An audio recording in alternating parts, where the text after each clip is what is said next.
Le plateau Cerdan, le Haut-Conflent et le Cap-Cyr, cette région de France que nous allons évoquer à travers l'épopée de la construction de la ligne du train jaune, est pour beaucoup d'entre nous synonyme de vacances au soleil ou à la neige.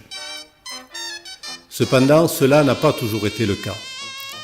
Située entre 1200 et 1700 mètres d'altitude, elle est difficilement accessible. Depuis toujours, ses habitants, vivant essentiellement du pastoralisme et de la sylviculture, sont coupés du monde. À la fin du XIXe siècle, les voies de communication sont quasiment inexistantes. Petit à petit, les jeunes quittent le pays pour la plaine plus accueillante et ceux qui restent vivent pratiquement en autarcie. À cette époque, le chemin de fer se développe un peu partout, permettant d'améliorer les communications. Mais ici, la tâche est immense. Il faut d'abord convaincre tous les sceptiques, opposants systématiques au changement et détracteurs du projet. Ensuite, les lieux, faits de montagnes escarpées et d'un véritable dédale de gorges et défilés abrupts, fermés par d'énormes verrous rocheux, semblent inaccessibles aux moyens mécaniques. Deux hommes, convaincus pour des raisons différentes du bien fondé d'une ligne vers la Cerdagne, vont tout mettre en œuvre pour sa réussite. Le premier, Emmanuel Brousse, journaliste et homme politique, voyait dans cette ligne le désenclavement des Hauts-Cantons et par voie de conséquence, l'amélioration des conditions de vie de ses habitants. Le second, Jules Lax, inspecteur des ponts et chaussées, pensait que le génie des hommes et la technologie seraient capables de vaincre toutes les difficultés et obstacles du parcours. Des difficultés, le projet n'en manque pas. Les dénivelés font passer de 425 mètres à Villefranche-de-Conflent à 1600 mètres à la gare de Beaurepaire, point culminant de la ligne, puis descendre à travers le plateau Cerdan vers la tour de Carol à 1230 mètres. Tout cela sur 62 km, dont 58 de déclivité, avec une pente moyenne de 6%. En réalité, seuls les quais des 22 gares sont horizontaux. Une telle pente, avec des rayons de courbure forcément réduits, oblige à choisir une voie métrique. Les locomotives à vapeur étant trop lourdes pour de telles pentes, l'énergie électrique s'est imposée comme force motrice, l'alimentation se faisant par un troisième rail.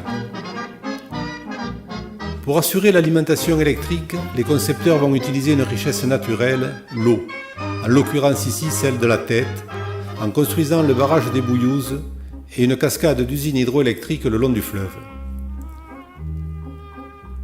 Les travaux commencent effectivement en 1903 par la construction de la route d'accès, puis du barrage des Bouillouzes à 2000 mètres d'altitude. Ils vont durer 6 ans, soumis à des conditions climatiques sévères. Chaleur et violents orages l'été, froid intense et abondante chute de neige l'hiver. Malgré ces difficultés et des conditions de vie précaires, le barrage poids, c'est-à-dire qui résiste à la poussée de l'eau par son poids, long de 360 mètres et haut de 15 mètres, sera terminé en temps et en heure. Parallèlement à la construction du barrage, le percement de la ligne débute en 1904. Les travaux sont titanesques. 650 ouvrages d'art, dont 4 ponts voûtés, 19 tunnels et 14 viaducs seront nécessaires. Les ouvrages les plus impressionnants sont le pont Séjourné et le pont Gisclar, véritable prouesse architecturale et technologique totalement novatrice. Le premier est l'œuvre de Paul Séjourné. Spécialiste des ponts à grande ouverture, il met au point de nouvelles méthodes de calcul et de construction des voûtes en maçonnerie. Long de 217 mètres, 65 mètres au-dessus du lit de la Tête, construit en granit et chaud, son originalité réside dans les 2 étages qui le constituent. Le premier, soutenu par une voûte en ogive, franchit la partie étroite des gorges, le second enjambe la vallée. Pour réduire le poids, l'ensemble diminue de largeur au fur et à mesure qu'il s'élève. La largeur nécessaire au sommet est obtenue par une dalle en encorbellement. Le second est dessiné et construit par Albert Gisclar. Officier du génie, il quitte l'armée pour mettre au point un système de pont rigide, à suspension indéformable, permettant le passage des trains. Sur la ligne du train jaune, le pont Gisclar a une longueur totale de 230 mètres. Son tablier est en déclivité et surplombe la Tête de 80 mètres. Les piles, hautes de 32 mètres, supportent les pylônes de suspension de 30 mètres de haut. Classé monument historique en 1997, une procédure pour inscription au patrimoine mondial de l'humanité est en cours. Petit à petit, le chantier avance. La vallée connaît une animation inhabituelle. Venus de France, Espagne et Italie, quelques milliers d'ouvriers ont pris possession des lieux. Mais le travail est dur. Des tonnes de granit à extraire, à tailler et à maçonner.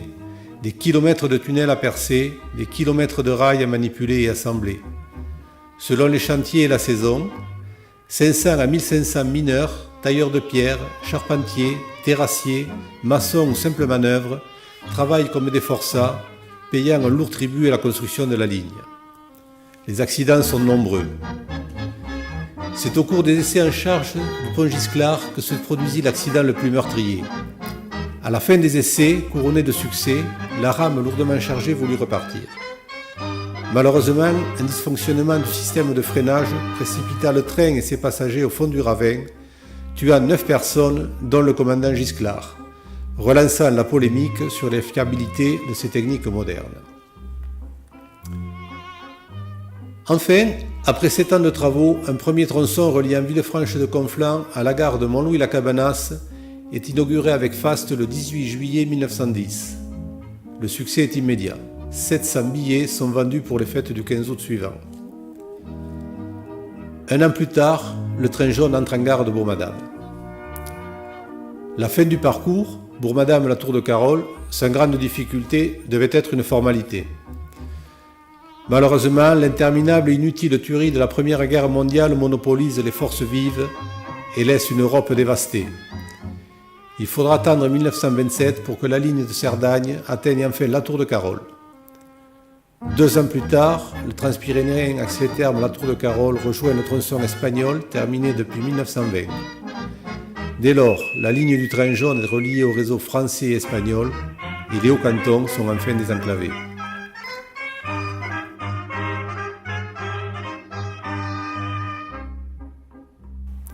Aujourd'hui, ce fringant centenaire, emblème identitaire de la Cerdagne, inscrit au patrimoine mondial de l'humanité, transporte 400 000 personnes par an.